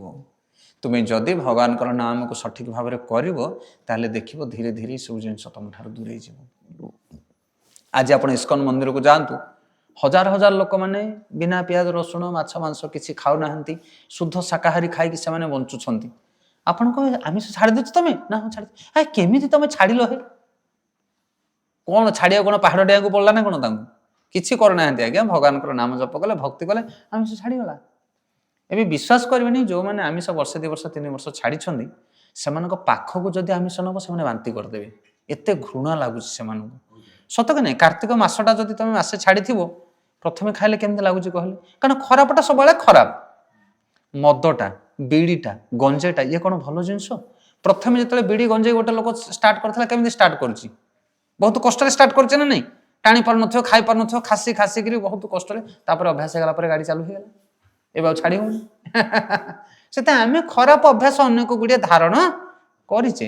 ସେଇଭଳି ଭାବରେ ଯଦି ଆମେ ଭଲ ଅଭ୍ୟାସକୁ ଧାରଣ କରିବା ବା ଭଗବାନଙ୍କର ନାମଟା ଯଦି ଆପଣ ଜପ କରିବେ, ନିଶ୍ଚିତ ଭାବରେ ଭଗବାନ କୃପା କରିବେ, ସବୁ ବଦ ଅଭ୍ୟାସ ଯାକ ଚାଲିଯିବ। ଇଏ ହେଉଛି ଔଷଧି। ଭଗବାନ କହୁଛନ୍ତି ଦୈବୀୟସା ଗୁଣମୟୀ ମମ ମାୟା ଦୁରନ୍ତୟା ମାମେବ ଯେ ପ୍ରପଦ୍ୟନ୍ତେ ମାୟାମିତା ତରନ୍ତି। ହେ ଅର୍ଜୁନ, ମୋର ଏଇ ମାୟା ଶକ୍ତିକୁ କେହି ଅତିକ୍ରମ କରିପାରିବେ ନାହିଁ। ବିଡ଼ି ଭିତରେ ବି ମୋ ଶକ୍ତି ଅଛି, ମଦ ଭିତରେ ବି ମୋର ଶକ୍ତି ଅଛି। ସେଥିପାଇଁ ଗୋଟେ ଲୋକ ଚାହିଁଲେ ମଧ୍ୟ ମଦକୁ ଛାଡ଼ି ପାରୁନି। କାହିଁକି? କାରଣ ତା ଭିତରେ କିଛି ପାୱାର ଅଛି। ସେ ପାୱାର କାହାର? ଭଗବାନଙ୍କର। ଭଗବାନ କହୁଛନ୍ତି ଯିଏ ମୋର ଭଜନ କରିବ ମୁଁ ସବୁ ପାୱାରକୁ ଅଫ୍ କରିଦେବି, ଆଉ କିଏ ତାକୁ ଟାଣି ପାରିବେ ନାହିଁ। ଆଉ ଯଦି ମୋର ଭଜନ ନ କରିକି ନିଜ ବାହୁବଳ ଦେଖେଇବ, ବୋଲେ ବଡ଼ ବଡ଼ ଦେବତା ମାନେ ମଧ୍ୟ ହରିବୋଲ ହେଇଯାଇଛନ୍ତି। କ'ଣ ବୁଝିପାରୁଛ ନା କାହା କଥା? କିନ୍ତୁ ଯିଏ ଭଗବାନଙ୍କୁ ଭଜନ କରିବ, ସ୍ମରଣ କରିବ, ଭଗବାନ ତାଙ୍କଠାରୁ ମାୟା ଶକ୍ତିକୁ ଅପହରଣ କରିନେବେ। ତେଣୁ ଆପଣମାନେ ଭଗବାନଙ୍କର ନାମ ଜପ କରନ୍ତୁ। ଆଜି ମୁଁ ଜପ ମାଳ ମୁଣି ସାକ୍ଷୀ ମାଳ ସବୁ ଆଣିଛି, କିଛି ଚିନ୍ତା କରିବାର ନାହିଁ। ଇଏ ଅଜଗର ସାପ ନୁହଁ, ଆକୁ ବେକରେ ପକେଇଲେ ତମକୁ ଖାଇଯିବ। ହରିବୋଲ ଜପ ମାଳ ଦେଖିଲେ ଲୋକ ଡରି ଯାଆନ୍ତି। ଆଜି ଲୋକମାନେ ରାସ୍ତାରେ ସିଗାରେଟ ଟାଣି ଟାଣି ବୁଲୁଛନ୍ତି, ଲଜ୍ଜା ନାହିଁ। ହଁ କି ନାହିଁ? କୁକୁର ଧରିକି ଯାଉଛନ୍ତି ରାସ୍ତାରେ, ଲଜ୍ଜା ନାହିଁ। ଲୋକ କହୁଛନ୍ତି ଧନୀ ଲୋକଟା ହେଇଛି, 10 ଟଙ୍କିଆ ସିଗାରେଟ ଟାଣୁଛି, କୁକୁର ଧରିକି ବୁଲୁଛି। ତାଙ୍କର ମାନ ମର୍ଯ୍ୟାଦା ପ୍ରେଷ୍ଟିଜ ଅଧିକ। କିନ୍ତୁ ତମେ ଯଦି ଜପମାଳା ହାତରେ ଧରିକି ଯିବ ବୋଲି କହିବେ ଏଟା ବାୟା ହେଇଗଲା ବୋଧେ, ନାମ ଜପ କରୁଛି। ନା ବୁଝିପାରୁଛ ନା ନାଇଁ? ବାଜ ହେଇଗଲା, ଇଏ ଗଲା ରେ ବାବା, ଇଏ ଗଲା। କୁଆଡ଼େ ଗଲା? ଚୁଗୁଲି କରୁଛନ୍ତି ଲୋକ। ଧର୍ମ ଆଚରଣ କଲେ ଲୋକ ନିନ୍ଦା କରିବେ, ଅଧର୍ମ ଆଚରଣ କଲେ ପ୍ରଶଂସା କରିବେ, ଭୟ କରିବେ, ସମ୍ମାନ ଦେବେ। ଇଏ ହେଉଛି ଯୁଗର କଥା। ସେଥିପାଇଁ ମୁଁ କହେ 10 ଜଣ ଖରାପ ଲୋକ ତମ ଆଗରେ ବାହା ବାହା କଲେ କିଛି ଲାଭ ନାହିଁ। 2 ଜଣ ଭଦ୍ର ଲୋକ ଯଦି ତମକୁ ସମ୍ମାନ ଦେଉଛନ୍ତି, ସେଇଟା ହେଲା ରିଏଲ ସମ୍ମାନ। ତ ତମେ ଖରାପ ଚରିତ୍ର ଲୋକମାନଙ୍କ ଠାରୁ ସମ୍ମାନ ପାଇବା ପାଇଁ ଚାହୁଁଛ କି? ଯଦି ନୁହଁ ତାହେଲେ ସାଧୁମାନେ ତମକୁ ସମ୍ମାନ ଦେବେ ଯଦି ଭଗବାନଙ୍କର ନାମ ଜପ କରିବ। ଦେବତା ମାନେ ତୁମକୁ ସମ୍ମାନ ଦେବେ ଯଦି ଭଗବାନଙ୍କର ତୁମ ନାମ ଜପ କରିବ। ଏ ଲୋକମାନଙ୍କ ଠାରୁ ସମ୍ମାନ ପାଇକି ଆମର କ'ଣ ଲାଭ? କ'ଣ ବୁଝିପାରିଲେ? ସେଥିପାଇଁ ଲୋକଙ୍କ କଥା ଶୁଣୁନି। ଆପଣମାନେ ଯେଉଁମାନେ ନୀତି ପ୍ରତିଦିନ ଆସୁଛନ୍ତି ଏଠିକି, ଭାଗବତ ଶ୍ରବଣ କରୁଛନ୍ତି, ଦୟାକରି ଆପଣମାନେ ଜପ ନିଅନ୍ତୁ, ଜପମାଳ କରନ୍ତୁ। କ'ଣ ବି କାହାର ପ୍ରଶ୍ନ ଅଛି, କାହାର ବି କ'ଣ ଡାଉଟ୍ ଅଛି, ଆପଣମାନେ ଆମକୁ ପ୍ରଶ୍ନ ପଚାରନ୍ତୁ, ଆମେ ସିଧା ଉତ୍ତର ଦେଇଦେବୁ ଶାସ୍ତ୍ର ପ୍ରମାଣ ସହିତ। କେବଳ ଆପଣମାନେ ଏଠି ଯେଉଁମାନେ ବସୁଛନ୍ତି ତାଙ୍କ ପାଇଁ ନୁହଁ, ବାହାରେ ଯେଉଁମାନେ ଗ୍ରାମବାସୀ ମାନେ ଶ୍ରବଣ କରୁଛନ୍ତି ଆମ କଥାକୁ, ଗୋଟେ ଛୋଟ ପିଲା ହଉ, ମା ହଉ, ବୁଢ଼ା ହଉ, ବୁଢ଼ୀ ହଉ, ଶିକ୍ଷିତ ହଉ, ଅଶିକ୍ଷିତ ହଉ, ଆଙ୍ଗୁଠା ଛାପବାଲା ହଉ, ଲେଖି ଆସୁନି, ତଥାପି ଆପଣମାନେ ଜପ କରିପାରିବେ। ସେଥିପାଇଁ ସମସ୍ତଙ୍କୁ ଆମର ନିବେଦନ ଆଜିର ଦିନରେ, ଆଜି ଦିନଟା ଏଇଟା କେବଳ ସ୍ପେଶାଲ ଆମେ ହରିନାମ ଉପରେ କରିଥିଲୁ। ସେଥିପାଇଁ ଆପଣମାନଙ୍କୁ ଅନୁରୋଧ, ଯେଉଁମାନେ ଚାହୁଁଛନ୍ତି ଭଗବାନଙ୍କର ନାମ ଜପ କରିବା ପାଇଁ, ଦୟାକରି ଆପଣମାନେ ଆମ ପାଖକୁ ଆସନ୍ତୁ। ଆମେ ଜପ ମାଳ ମୁଣି ସାକ୍ଷୀ ମାଳ ସବୁ ଆଣିଛୁ। ଯାହା ପ୍ରଶ୍ନ ଅଛି ଆପଣମାନଙ୍କର ଆପଣମାନେ ଆମକୁ ପଚାରନ୍ତୁ, ଆମେ ସମ୍ପୂର୍ଣ୍ଣ ଡାଉଟ୍ କ୍ଲିୟର କରିକି ଆପଣମାନଙ୍କୁ ଜପମାଳା ଆଜି ଦେବୁ। ଆପଣମାନେ ନେଇକି ଜପ କରନ୍ତୁ। ପ୍ରତିଦିନ ସନ୍ଧ୍ୟାରେ, ସକାଳେ ବା ସନ୍ଧ୍ୟା ସମୟରେ ଟିକେ ଘରେ ଭାଗବତ ପାଠ କରନ୍ତୁ। ପ୍ରତିଦିନ ବ୍ରହ୍ମ ମୁହୂର୍ତ୍ତରୁ ସକାଳୁ ଉଠିକି ଭଗବାନଙ୍କର ନାମ ଜପ କରନ୍ତୁ। ଯେତେବେଳେ ଇଚ୍ଛା ହେଉଛି, ସକାଳୁ ଯଦି କାହାର ସମୟ ନାହିଁ, ଦିହି ପରେ ମଧ୍ୟ ବସିକି ଭଗବାନଙ୍କର ନାମ ଜପ କରିପାରିବେ। କେବଳ ଶୁଦ୍ଧ ବସ୍ତ୍ର, ଶୁଦ୍ଧ ଆସନ, ଶୁଦ୍ଧ ଦରକାର ନାହିଁ କିଛି। ଯେକୌଣସି ଅପବିତ୍ର ଅବସ୍ଥାରେ ଥିଲେ ମଧ୍ୟ ଜଣେ ଭଗବାନଙ୍କର ନାମ ଜପ କରିପାରିବ। ବସ୍ତ୍ର ଅପବିତ୍ର ଥାଉ, ଶରୀର ଅପବିତ୍ର ଥାଉ, ବଂଶ ଅପବିତ୍ର ଥାଉ, ସବୁ ଅପବିତ୍ର ଥିଲେ ମଧ୍ୟ ଭଗବାନଙ୍କର ନାମ କରିବାରେ କୌଣସି ବାଧା ନାହିଁ। ତେଣୁ ସମସ୍ତେ ସବୁବେଳେ ଭଗବାନଙ୍କର ନାମ ଜପ କରିପାରିବେ। ତେଣୁ ମୋର ଅନୁରୋଧ, ଆପଣମାନେ ଯେଉଁମାନେ ଚାହୁଁଛନ୍ତି ଜପମାଳ ନେବା ପାଇଁ, ଆମ ପାଖରେ ଜପମାଳ ଅଛି, ନେଇକି ଆଜି ଯାଆନ୍ତୁ। ହରେ କୃଷ୍ଣ। ଶେଷରେ ଗୋଟେ ଛୋଟିଆ କଥା କହିକି ଆମେ କଥାକୁ ବିରାମ ଦେବା। ଅନେକ ଲୋକ କହନ୍ତି ଆମେ ତ ଜପ କରି କରି 16 ମାଳ କରିପାରିବୁନୁ, ପିଆଜ ରସୁଣ ଛାଡ଼ି ପାରିବୁନୁ, ଏତେ କଥା ଆମ ଦ୍ୱାରା ହବନି, ଆମେ ଯୂଥ ପରିବାର, ଆମ ସ୍ୱାମୀ ଏମିତି, ମୋ ସ୍ତ୍ରୀ ଏମିତି, ମୋ ପୁଅ ଏମିତି, ମୁଁ ସେସବୁ କରିପାରିବି ନାହିଁ। এই ପ୍ରଶ୍ନ ଆସେ। ତା ପାଇଁ ଗୋଟେ ସୁନ୍ଦର ଉତ୍ତର ଦଉଛି, ଧ୍ୟାନପୂର୍ବକ ଶୁଣନ୍ତୁ। ଗୀତାରେ ଭଗବାନ କହୁଛନ୍ତି ସ୍ୱଳ୍ପ ଅପ୍ୟସି ଧର୍ମସ୍ୟ ତ୍ରାୟତେ ମହତ ଭୟାତ। ତା ଅର୍ଥ ଯଦି ମନୁଷ୍ୟ ଜୀବନରେ କେହି ଜଣେ ଅଳ୍ପ ମାତ୍ରାରେ ବି ଭଗବାନଙ୍କର ନାମ ଜପ କରିଛି ନା, ତାକୁ ବହୁତ ବଡ଼ ବଡ଼ ବିପଦରୁ ଭଗବାନ ରକ୍ଷା କରିବେ। ସେଇଥିପାଇଁ ଆମେ ସମ୍ପୂର୍ଣ୍ଣ 16 ମାଳ ଜପ କରିକି ବଡ଼ ବାବାଜୀ ସାଧୁ ନ ହେଇପାରୁ, କିନ୍ତୁ 1-2 ମାଳ ଯଦି ଜୀବନରେ ଜପ କରି କରି ତମର ମୃତ୍ୟୁ ହେଇଯାଉଛି, ତଥାପି ତମକୁ ଲାଭ ମିଳିବ। କେମିତି ଲାଭ ମିଳିବ ତା ଭିତରେ ଗୋଟେ ସୁନ୍ଦର କଥା ଆପଣଙ୍କୁ କହୁଛି, ଶୁଣନ୍ତୁ। ଅଷ୍ଟପ୍ରହରୀ ଚାଲିଥାଏ, ଗୋଟେ ଗାଁରେ ଗୋଟେ ଦୃଷ୍ଟ ବୁଢ଼ାଟେ ଥାଏ। ସିଏ ଲୋକ କେବେ ଜପ ନାହିଁ, ଭକ୍ତି ନାହିଁ, ପୂଜା ପାଠ ତାର ନାହିଁ, ବହୁତ ଦୃଷ୍ଟ। ହେଲେ ଗାଁରେ ଅଷ୍ଟପ୍ରହରୀ ଚାଲିଛି ମାନେ ପୂଜା ପାଠ ଲିପା ପୋଛା ହେଇକି ଛାମୁନିଆ ପଡ଼ିକି ଗୋଟେ ଖୁସି ବାସରେ ସମସ୍ତେ ଆନନ୍ଦିତ ହେଉଛନ୍ତି, ହଁ କି ନାହିଁ? ହେଲେ ଏଇ ସମୟରେ ନାରଦ ମୁନି ସେ ଗାଁ ଦେଇକି ଯାଉଥିଲେ, ଆଉ ଦେଖିଦେଲେ ସେ ଲୋକଟାକୁ। କୋଉ ଲୋକଟାକୁ? ଏଇ ଯୋଉ ଅଗାଧୁଆରେ ବସି ସେ ବୁଢ଼ା ଖାଲି ଗରଗର ହଉଛି, ଯୋଉ ଅଷ୍ଟପ୍ରହରୀ ଆରକ ଆସୁଛନ୍ତି ତାଙ୍କୁ ଗାଳି କରୁছে, ଏ ମାଗଣା ଖାଇବାକୁ ପଳେଇ ଆସିଲେ ବାବାଜୀ ଦଳ, ଖାଲି ଦକ୍ଷିଣା ନେବେ, ଖାଇବେ ପିଇବେ, ଗୋଟେ ଧନ୍ଦା ପାଲା ଲଗେଇଛନ୍ତି, ଗାଁରେ ଲକ୍ଷ ଲକ୍ଷ ଟଙ୍କା ଖର୍ଚ୍ଚ କରିକି ଗୋଟେ ଅଷ୍ଟପ୍ରହରୀ ଲଗେଇଛନ୍ତି, ଖାଲି ଗାଳି ଦଉଛି। ସେ ବୁଢ଼ା ଯାହାକୁ ଦେଖୁଛି ତାକୁ ଗାଳି ଦଉଛି। ନାରଦ ମୁନି ଗୋଟେ ବୃଦ୍ଧ ରୂପ ଧରିକି ସେ ବାଟେ ଚାଲିଲେ। ହେଲେ ଏ ତ ବୁଢ଼ା ବସିଛି ମଣ୍ଡପ ତାର ପିଣ୍ଡା ଉପରେ, ଯାଇକି ପହଞ୍ଚିଗଲା କାନୁକୁ ଏମିତି କରି କରି କହିଲା, ଆଜ୍ଞା ତମ ଗାଁରେ କ'ଣ ଚାଲିଛି? ନା କ'ଣ ଚାଲିଛି ତମକୁ ଦୁଶୁନି କି? ସିଏ ତ ରାଗିକି ରହିଛି ବୁଢ଼ା। ମତେ ଟିକେ ଶୁଭିବାଟା କମ୍, ଟିକେ କହିବ ଟିକେ କ'ଣ ଚାଲିଛି? ନା ଆମେ ତମକୁ କହିପାରୁନୁ, ମାଇକି ଲାଗିଛି, କାହାଳି ଲାଗିଛି, ତମେ ଶୁଣ, ଆଙ୍କୁ ଶୁଭୁନି ଏମିତି। ନା ଭାଇ କ୍ଷମା କରିବ, ଗୋଟେ ଥର କହିଦେଲେ ମୁଁ ପଳେଇବିନି। ନାରଦ ମୁନି ତାଙ୍କୁ ବାଧ୍ୟ କରି କରି, ନାଇଁ ହରେ କୃଷ୍ଣ ଚାଲିଛି, ପାଲା ଚାଲିଛି ଗୋଟେ ଏଠି, ଜୟ ଆଡ଼େ। ହରେ କୃଷ୍ଣ ଚାଲିଛି ନା? ଏ 2-3 ଥର ହରେ କୃଷ୍ଣ ବଡ଼ କଷ୍ଟରେ ବଡ଼ ବିରକ୍ତି ଭାବରେ ଏ ବୁଢ଼ା କହିଲା। ତାପରେ ନାରଦ ମୁନି ମୁଣ୍ଡକୁ ଟାଣି ଟାଣିକି ପଳେଇଲେ। ହେଲେ ଦେହାନ୍ତ ହେଲା ବୁଢ଼ାର। କିଛି ଦିନ ପରେ ସମସ୍ତଙ୍କର ଦେହାନ୍ତ ହୁଏ, ବୁଢ଼ା ବି ମରିଗଲା। ମରିଗଲା ପରେ ବହୁ ପାପ କରିଥିଲା, ସେଥିପାଇଁ ଯମଦୂତ ମାନେ ଆସିକି ଟାଣି ନେଲେ ଯମପୁରକୁ। ଚିତ୍ରଗୁପ୍ତ ପାଞ୍ଜି ଖୋଲିଲେ, ବୁଢ଼ା କ'ଣ କରିଛି ହିସାବ କିତାବ ବାହାରିଲା। ବହୁ ପାପ କର୍ମ କରିଛି, ହରିନାମ କେବେ କରିନି, ଭକ୍ତି ଭାବ କରିନି, ଦାନ ଦକ୍ଷିଣା ପୁଣ୍ୟ ତପସ୍ୟା କିଛି କରିନି, ଉପବାସ ବ୍ରତ କିଛି କରିନି। ଚିତ୍ରଗୁପ୍ତ ଯମରାଜଙ୍କୁ କହୁଛନ୍ତି, ମହାରାଜ ବହୁ ପାପ କରିଛି। ନା ରେ ମନୁଷ୍ୟ ଜନ୍ମ ପାଇଥିଲା, କେବେ ତ ଟିକେ ଭକ୍ତି କରିଥିବ ଜାଣତ ଅଜାଣତରେ। ନା ହଁ 1-2 ଥର ହରିନାମ କରୁଛି ବଡ଼ କଷ୍ଟରେ। ନା ହଉ ସେଇଟାକୁ ଆଗେ ହିସାବ କର, ତାପରେ ଏସବୁ ହିସାବ କରିବା। କ'ଣ ବୁଝିପାରୁଛ ନା ନାଇଁ? ହରିବୋଲ। ଚିତ୍ରଗୁପ୍ତକୁ ଯମରାଜ ପଚାରୁଛନ୍ତି, 2 ଥର ଯୋଉ ଭଗବାନଙ୍କର ନାମ ନେଇଛି ତାର ଫଳ କ'ଣ ତାକୁ ମିଳିବ ଆଗେ କୁହ, ତାପରେ ପାପର ଫଳ ପୁଣ୍ୟର ଫଳ ତାକୁ ମାଇନସ୍ ପ୍ଲସ୍ କରିକି ତାପରେ ତାକୁ ରିଜଲ୍ଟଟା ଆମେ ଦବା। ଚିତ୍ରଗୁପ୍ତ କହିଲେ, ହରିନାମ କଲେ କେତିକି ଫଳ ମିଳିବ ତା ବିଷୟରେ ଆମ ଇତିହାସରେ ନାହିଁ, କାରଣ ଆମର ଏଇ ଯୋଉ ଡାଏରୀ ଅଛି, ନିୟମ କିତାବ ବହି ଯମପୁରରେ, ହରିନାମ ବିଷୟରେ ଏଠି ଲେଖା ନାହିଁ। ନା ତାହେଲେ କ'ଣ କରିବା? ଲୋକଟା ପ୍ରତି ତ ଆମେ ଅନ୍ୟାୟ କରିପାରିବା ନାହିଁ, ନେଇଛି ହରିନାମ 2-4 ଥର କଷ୍ଟେ ମଷ୍ଟେ। ନା ତାହେଲେ ବ୍ରହ୍ମାଙ୍କ ପାଖକୁ ଯିବା, କାରଣ ବ୍ରହ୍ମା ସୃଷ୍ଟି ତିଆରି କରିଛନ୍ତି, ତାଙ୍କୁ ଜଣାଥିବ। ହେଲେ ଚିତ୍ରଗୁପ୍ତ, ଯମରାଜ ଆଉ ଇଏ ଯୋଉ ଆସାମୀ ବୁଢ଼ା, ଇଏ 3 ଜଣ ଯାକ ଚାଲିଲେ କୋଉଠିକି? ବ୍ରହ୍ମାଙ୍କ ପାଖକୁ। ବ୍ରହ୍ମା କହିଲେ, କ'ଣ ହେଇଛି, କ'ଣ ଏ ଲୋକଟାକୁ ଧରିକି ଆସିଛ ଗୋଟେ? ନା ଆଜ୍ଞା ଟିକେ ସମସ୍ୟା ନା କ'ଣ? ନା ଏ ହରିନାମ 1-2 ଥର ନେଇଛି ବୁଢ଼ା ବଡ଼ କଷ୍ଟରେ, ଜୀବନଟାକ ପାପ କରିଛି, ତାକୁ କ'ଣ ଆମେ ଫଳାଫଳ ଦେବୁ? ହରିନାମର ମହିମା ବିଷୟରେ ଆମେ ଜାଣିନୁ। ନା ଭାଇ ମତେ ବି ଜଣା ନାହିଁ, କାରଣ ମୁଁ ଏ ସଂସାରକୁ ସିନା ତିଆରି କରିଛି, ଏ ହରିନାମ ହେଉଛି ସଂସାରଠୁ ପରପାରେ ବସ୍ତୁ, କାରଣ ଭଗବତ ବସ୍ତୁ ସିଏ। ସେଥିପାଇଁ ତୁମେ ଶିବଙ୍କ ପାଖକୁ ଯାଅ, କାରଣ ସିଏ 24 ଘଣ୍ଟା ହରିନାମ କରୁଛନ୍ତି, ସିଏ ତା ବିଷୟରେ କିଛି କହିପାରିବେ। ତାପରେ ଏମାନେ ସମସ୍ତେ ଚାଲିଲେ କୈଳାସ। ବ୍ରହ୍ମା ବି ତାଙ୍କ ସାଙ୍ଗରେ ଗଲେ, କହିଲେ ଗୋଟେ ରହସ୍ୟ କଥା ଜାଣିବା, ହରିନାମର କ'ଣ ମୂଲ୍ୟ। ବ୍ରହ୍ମା, ଯମ ଆଉ କିଏ? ଚିତ୍ରଗୁପ୍ତ ଆଉ ଇଏ ଯୋଉ ବୁଢ଼ା, ଇଏ 4 ମୂର୍ତ୍ତି ଚାଲିଲେ କୋଉଠିକି? ଶିବଙ୍କ ପାଖକୁ କୈଳାସ। ଶିବ କହିଲେ, କ'ଣ ଡିପାର୍ଟମେଣ୍ଟ ସବୁ ପଳେଇ ଆସିବ, କ'ଣ ହେଇଛି?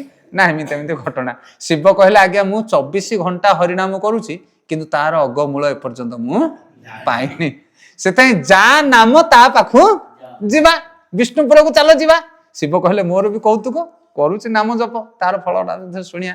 ଶିବ, ବ୍ରହ୍ମା, ଯମରାଜ, ଚିତ୍ରଗୁପ୍ତ ଆଉ ଇଏ 5 ମୂର୍ତ୍ତି ଚାଲିଲେ କୋଉଠିକି? ବୈକୁଣ୍ଠପୁର। ହେଲେ ସେଇଠି ତ ଧସେଇକି ପଶି ପାରିବେନି ନା, ଜୟ ବିଜୟ ୱାଚମ୍ୟାନ୍ ଅଛନ୍ତି, କବାଟ ଠକ୍ ଠକ୍ ମାରିଲେ ମାନେ, ପ୍ରଭୁ ଗୁହାରି ଶୁଣ। ନା ନାଇଁ, ବିପଦ ଆସିଲେ ସବୁ କ୍ଷୀରସାଗର କୂଳରେ ଯାଇକି ପ୍ରଣାମ କରୁଛନ୍ତି, ତାପରେ ଭଗବାନ ଆସୁଛନ୍ତି। ସେ ଅଗମ୍ୟ ପୁର, ତା ଭିତରୁ କେହି ପରିବେଶନରେ ପଶି ପାରିବେ ନାହିଁ।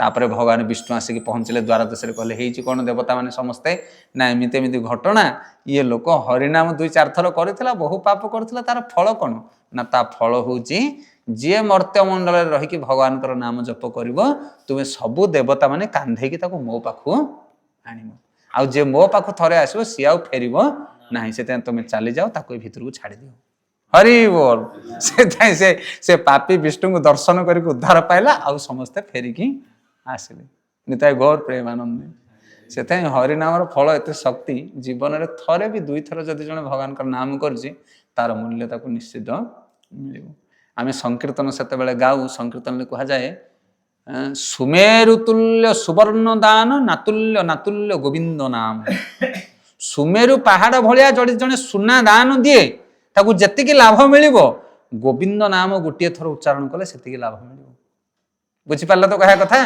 टी ओजन करे आपण मैंने घरे सुमेरु तुल्य सुवर्ण दान ना तुल्य गोविंद नाम गोविंदर नाम उच्चारण कले पहाड़ भाया सुना दान कले जी पुण्य गोटे थर भगवान नाम उच्चारण कले से पुण्य से आम पूरा साधु बाबाजी हो जानी गृहत्यागी हो जावानी जो जगार अच्छे जी अच्छे भगवान नाम टे जप करने आरंभ कर कोटि गुणा लाभ आपन को मिल किसी नीति नियम विधि विधान ना जमी अच्छ जो अच्छ जहाँ करमी अच्छ भगवान नाम टे जप कर हरे कृष्ण बहुत बहुत धन्यवाद तो आज आपण मैंने जो मैंने उपस्थित अच्छा वर्तमान आम समस्त को गोटे गोटे जपमाला दबा मु भी जपमाला धरबी गोटे माला आम आज जप करवा समस्ते केते मिनिट लगे 5 मिनिट 7 मिनिट कि 10 मिनिट गोटे माला जप करवा तापर आपण मैंने जो मैंने आग्रही अच्छा गोटे गोटे माला आपण मैंने नहीं जापर हरे कृष्ण बहुत बहुत धन्यवाद समस्त।